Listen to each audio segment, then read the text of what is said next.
तो हेलो दोस्तों, कैसे हो आप सब लोग। होप कि सब लोग ठीक होंगे। तो फाइनली मैं आ चुका हूँ एक और वीडियो को लेकर एंड इस वीडियो में हम देखने वाले हैं आपके फेवरेट कैरेक्टर्स के कुछ आइकॉनिक फ्यूचर कैरेक्टर्स। देखो सही बताऊं, मैं भी थोड़ा सा कंफ्यूज हूँ कि क्या आज देखने वाले हैं, लेकिन जो भी देखने वाले हैं आई थिंक काफी ज्यादा अमेजिंग देखने वाले हैं। एंड यस डोरेमोन फैंस, ये वीडियो तुम्हारे लिए, क्योंकि आज मेनली इस वीडियो में डोरेमोन के ऊपर ही चर्चा होने वाली है। बेसिकली ये लगा लो कि आज हमें डोराएमोन से रिलेटेड कई ज्यादा फैक्ट्स जानने को मिलने वाले हैं, कई ज्यादा अमेजिंग फैक्ट्स। तो यस ये वीडियो काफी ज्यादा अमेजिंग होने वाली है, तो इस वीडियो को लाइक करके चैनल को सब्सक्राइब कर देना। बाकी यस इस वीडियो के सारे क्रेडिट्स जाते हैं व्हाट द फैक्ट भाई को, तो डिस्क्रिप्शन में उनके चैनल की लिंक मिल जाएगी, जाकर सब्सक्राइब कर लेना। बाकी या वीडियो को स्टार्ट करते हैं। आखिर कोई भी मूवी या फिर एपिसोड में डोरेमोन फ्यूचर में बड़े नोबिता के साथ क्यों नहीं दिखता, और कोइंसिडेंटली नोबिता बड़ा होकर साइंटिस्ट क्यों बनता है? क्या इसका मतलब डोरेमोन की खराब होने वाली थ्योरी सही है? और कैसे जियान अपनी सिटी का सबसे बड़ा सुपरमार्केट का ओनर बनकर लगभग सुनियो जितना ही अमीर बन जाता है? और क्या सुनियो अपनी दूर की बहन से ही शादी कर लेता है? तो ये सब डोरेमोन के कैरेक्टर्स की फ्यूचर लाइफ में जानने के लिए हमें पहले समझनी होगी डोरेमोन की एक मिनी मूवी, जिसको कि इंडिया में कभी दिखाया ही नहीं गया है। डोरामी-चान मिनी डोरा SOS। ये डोरेमोन की एक मिनी मूवी थी जिसको कि 1989 में रिलीज किया गया था, और इसी में डोरेमोन के सारे फ्यूचर कैरेक्टर्स के फ्यूचर लाइफ के बारे में बताया जाता है। तो स्टोरी की शुरुआत होती है एक डिलीवरी रोबोट से, जो कि एक डिलीवरी कर रहा था, लेकिन डिलीवरी स्लिप पर लिखावट साफ नहीं थी। टाइम मशीन उसे सावधान भी किया कि भाई ये 1998 का साल नहीं है, लेकिन वो नल्ला डिलीवरी रोबोट उस सामान को वहीं पर डिलीवर कर देता है। सामान एक गोल बॉल था, जो कि नोबिता के बेटे नोबिसुके के टॉय टोकरी में जाकर गिरा। इधर नोबिसुके अपने दोस्तों के साथ रग्बी खेल रहा था। वो एक के बाद एक खिलाड़ियों को मात देते हुए तेजी से गोल करते जा रहा था। भाई वो इतना अच्छा खेल रहा, नोबिता का बेटा काफी ज्यादा चालाक नहीं है। उसे चीयर करने के लिए काफी लोग वहाँ पर थे,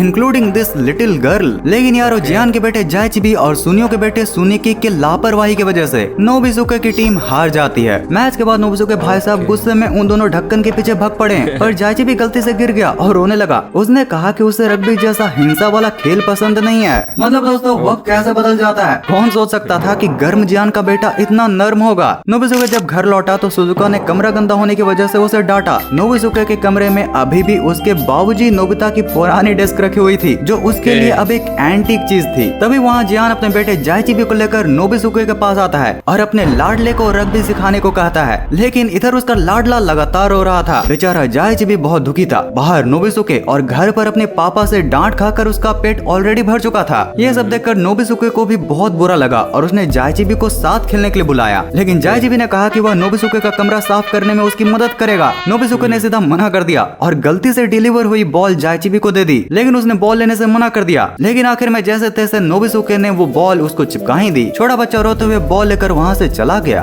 अब इधर जब सुजुका ने जाइचिबी को रोते हुए देखा तो वह नोबिसुके को डांटने आई, लेकिन तभी डेस्क से निकलती है डोरामी। सुजुका उसे देखकर बहुत खुश हुई। यह पहली बार था जब नोबिसुके डोरेमी से मिला। दूसरी तरफ जाइचिबी ने रास्ते में देखा कि बॉल तो खुल सकती है। जब उसने बॉल खोली तो उसके अंदर से एक मिनी डोरा निकला। इधर डोरामी गलत डिलीवर हुए उस सामान को ढूंढने आई थी, जिसे बचपन में नोबिता ने ऑर्डर किया था। उसकी खराब लिखावट की वजह से डिलीवरी रोबोट ने सामान 20 साल बाद यानी नोबिसुके के घर पहुंचा दिया। जाइचिबी मिनी डोरा को लेकर सुनियो के घर गया, जहाँ पर सुनिकी उसका वेट कर रहा था। सुनियो का मैंसन काफी आलीशान और बड़ा था, जहाँ इन दो झलों की मुलाकात इस झरने के पास में होती है। वहाँ मिनी डोरा का एक बिल्ली समझने पर सुनिके को मार पड़ी। तभी सुनियो वहाँ पर अपनी सूट बूट में आया। मिनी डोरा को देखकर उसको अपने बचपन की याद आ गई। इस बीच जाइचिबी को मिनी डोरा के साथ मिले इंस्ट्रक्शन मैनुअल से पता चला कि उसके पास बहुत सारे गैजेट्स हैं, जिसके बाद क्या ही होना था, ये दो लंपट मिनी डोरा के गैजेट से खेलने लगे। इधर डोरेमी ने मिनी डोरा के पैकेजिंग बॉक्स को ढूंढ लिया और बच्चों का पीछा करते हुए उन तक पहुंच गई। उसने बच्चों को चिताया कि मिनी डोरा का गलत इस्तेमाल करना खतरनाक हो सकता है, लेकिन बच्चे अभी और खेलना चाहते थे। अब खूब सारी तू मैं होने के बाद आखिर में जाइचिबी मिनी डोरा को डोरेमी को लौटा देता है, लेकिन तभी निकलता है कॉकरोच, जिसे देखकर डोरेमी डर जाती है और नोबिसुके तुरंत बच्चों को लेकर वहाँ से फुर।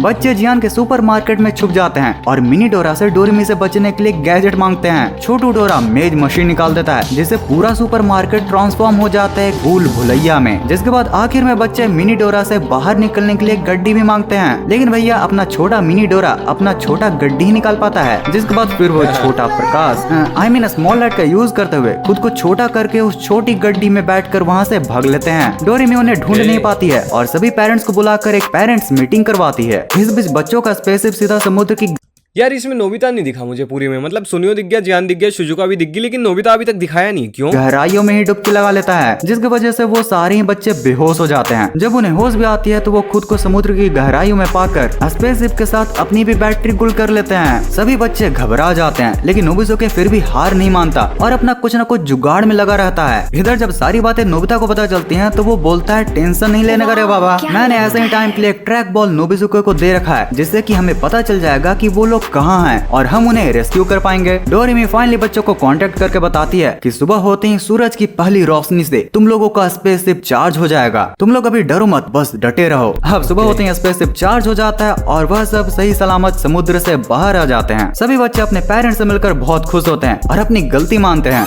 और इस तरह से घटना सबके लिए एक यादगार अनुभव बन जाता है। तो अब इस फ्यूचर एपिसोड को समझने के बाद हम अपने कैरेक्टर्स के फ्यूचर लाइफ को 2 मेन पार्ट्स में डिटेल से जान सकते हैं। पहला मैरिज, दूसरा जॉब। अब इन 5 कैरेक्टर्स में से 2 की तो आपस में ही रिश्ता बन जाता है, जिनका कि एक बच्चा नोबिसुके होता है। बट डोरेमोन, जियान, सुनियो का क्या? तो सबसे पहले बात करते हैं डोरेमोन के बारे में। ना सिर्फ उसके मैरिज लाइफ बल्कि उसके फ्यूचर लाइफ के बारे में भी। ओके, तो अब अगर तुमने इस पूरी मिनी मूवी को ध्यान से देखा होगा तो तुम्हें लिटरली कई कैरेक्टर्स देखने के लिए मिले होंगे, लेकिन इसमें हमारे खुद मेन डोरेमोन की सिर्फ फोटोज ही दिखाई गई हैं, वो कहीं नजर ही नहीं आता। और सिर्फ इसी मूवी में नहीं बल्कि जितने भी नोबिता के फ्यूचर के एपिसोड्स या फिर मूवीज को दिखाया जाता है उसमें 10 साल वाले नोबिता के साथ तो डोरेमोन दिखता है, लेकिन उस डोरेमोन का क्या जो कि फ्यूचर नोबिता के साथ होना चाहिए। अब यारो यहीं पर आती है एक सॉलिड थ्योरी जो कि अब धीरे धीरे क्रिएटर्स भी फैक्ट बनाते जा रहे हैं। नोबिता's growth ends डोरेमोन। यानी कि फ्यूचर में जब डोरेमोन ये दिखता है कि मेरा नल्ला नोबिता अब राइट पाथ पर आ चुका है। हाँ, क्योंकि डोरेमोन को भेजा ही गया था इसलिए ताकि जो नोबिता है वो सही रास्ते पर चले। एंड आखिर में जब वो सही रास्ते पर चल गया तो अब डोरेमोन को लगा कि अब मेरी क्या ज़रूरत है, अब तुम मतलब कि सब कुछ एक वेल बच्चे बन चुके हो, तो अब मेरी ज़रूरत नहीं है, तो मैं अपने बाकी जाता हूँ और किसी और बच्चे को देखता हूँ, भाई उसे संभालूंगा। और अब उसके करियर में ग्रोथ हो रही है और वो आगे चलकर सुजुका से शादी भी कर लेगा। तो उसने पक्का नोबिता को अलविदा बोलकर ये कहा होगा कि मैं अब अपने ओरिजिनल टाइमलाइन में लौट रहा हूँ। लेकिन सही बताऊं ये बात कोई सेंस नहीं बनती यार, मतलब कि डोरेमोन कैसे छोड़ सकता है? मेरा अब यहाँ का काम हो चुका है। तो अब अगर जियान और सुनियो की वाइफ के बारे में बात करें तो सुनियो की वाइफ लिटरली कुछ ऐसी दिखाई गई है। वाह सुनियो भाई, आपकी वाइफ तो टिट्टो आप पर ही गई है। लिटरली ये सुनियो की बहन लग रही है, लेकिन सुनियो को परेशान करने में ये जियान वर्जन है। बेचारे सुनियो का हर समय उसके सामने ये हाल रहता है। क्या हो गया तुम्हें, क्यों नहीं बोल रहे हो? अब सुनियो की वाइफ अगर तुम लोगों को वियर्ड लगी तो जियान की वाइफ तो वियर्ड प्रो मैक्स लगेगी, क्योंकि जियान के इकलौते बेटे को तो क्रिएटर ने कई बार दिखा दिया, लेकिन उसकी वाइफ का कहीं अता पता ही नहीं। उसकी पूरी इंटरनेट पर एक भी इंफॉर्मेशन नहीं है। वैसे क्या तुम्हें ये ग्लोई लड़की याद है जो नोबिसुके को चीयर कर रही थी? एक्चुअली ये उसकी वाइफ और नोबिता बहू। तो भाई अब नोबिता बहू की मुंह दिखाई पर इस वीडियो को लाइक कर देना। तरीका है भीख मांगने का। हाँ मालिक, पहले आप वीडियो पूरी देख लो फिर कर देना। अब शादी और बाल बच्चों के बाद हमें बात करनी चाहिए डोरेमोन कैरेक्टर्स फ्यूचर में बड़े होकर क्या जॉब करते हैं। क्या कोई सरकारी नौकरी ले पाएगा या फिर सब कहीं हो जाता है? तो ये है। तो सबसे पहले नोबिता गुरु की बात करें तो वो पक्का बड़ा होकर कोई ना कोई साइंस फील्ड में ही एक अच्छा सा जॉब सिक्योर कर लेगा। मतलब तुमने अगर मेरी ये पिछली वीडियो देखी होगी तो तुम्हें ये तो पता ही होगा कि वो अपने 30s में कोई एक इन्वायरमेंटल साइंटिस्ट होता है। लेकिन अगर तुम इस मिनी डोरा मूवी पर भी गौर करोगे तो भाई इसमें भी नोबिता नोबिसुके को हमेशा अपने पास ये ट्रैकर बॉल रखने के लिए देता है। अब ऐसा तो नहीं होगा कि डोरेमोन जाते जाते अपना कोई गैजेट भूल जाए। इट मींस इस ट्रैकर बॉल को नोबिता नहीं बनाया होगा। वैसे भाई नोबिता तो यहाँ तक भी नहीं पहुँचने वाला, लेकिन ये उड़ते रोबोट ने सच में इसकी जिंदगी संवार दी।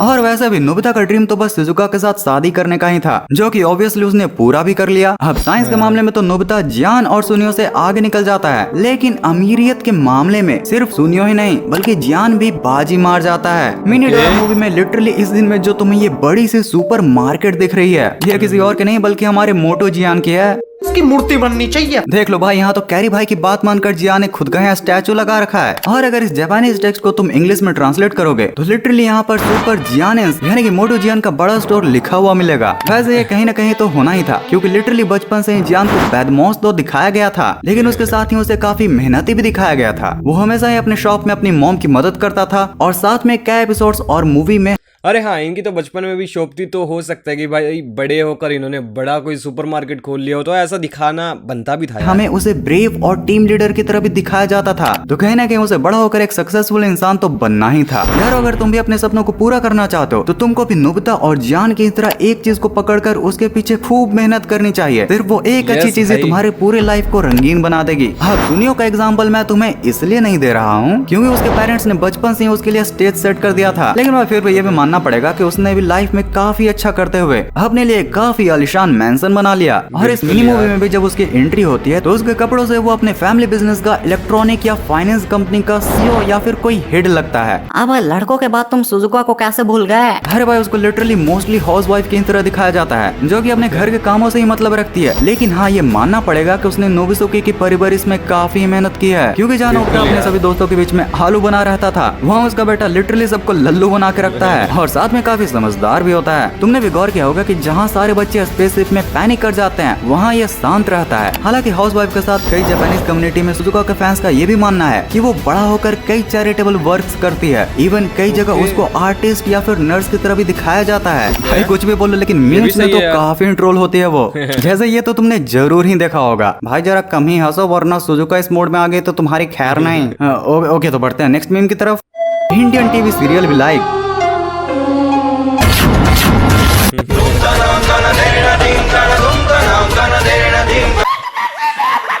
हमने तो लबूबू पहले ही देखा था, बस नाम नहीं आता था। ये चाइनीज लबूबू वालों ने हम लोग की बुड़बक की कॉपी की है। भाई वो बुड़बक नहीं, बुद्धू था, लल्लंटा।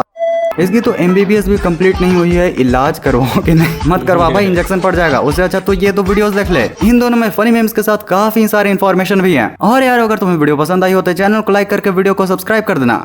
अरे जो भी है भाई कर देना प्लीज। और इस वीडियो को पूरा यहाँ तक एंड तक देखने के लिए दिल से thanks for watching this entire video. मिलते हैं नेक्स्ट वीडियो में। ओके तो मेरे दोस्तों, यहाँ पर ये वीडियो खत्म हो चुकी है काफी ज्यादा अमेजिंग एंडिंग के साथ। देखो अमेजिंग नहीं थी तो बोलो भाई, अमेजिंग थी ना? थी भाई। तो लाइक कर दो वीडियो का एंड चैनल को सब्सक्राइब कर दो, एंड डिस्क्रिप्शन में भाई के चैनल का भी लिंक मिल जाएगा, जाकर सब्सक्राइब कर लो। बाकी हाँ, कमेंट में जरूर बता देना तुम्हें कैसी लगी भाई। मुझे तो मतलब अमेजिंग वीडियो लगी भाई। मुझे ऐसी फैक्ट्स वीडियो ऐसे फन वे में बताना, ये चीजें काफी ज्यादा अमेजिंग लगती है। एंड व्हाट द फैक्ट भाई की वीडियो तो मुझे सही बताऊं तो अमेजिंग ही लगती है भाई हमेशा। मतलब लास्ट में ना चेहरा ऐसे खुश हो गई जाते हैं। तो यार पता नहीं क्या सीक्रेट है, लेकिन वीडियो काफी ज्यादा अच्छी बनाते हैं। बाकी ना हो, ये वीडियो यहाँ पर खत्म हो चुकी है, तो होप कि तुम्हें पसंद आई होगी। ना हो वेल, ये वीडियो खत्म हो चुकी है, तो मैं भी अब चलता हूँ और मिलता हूँ किसी और दिन किसी और वीडियो में। तब तक के लिए गुड बाय।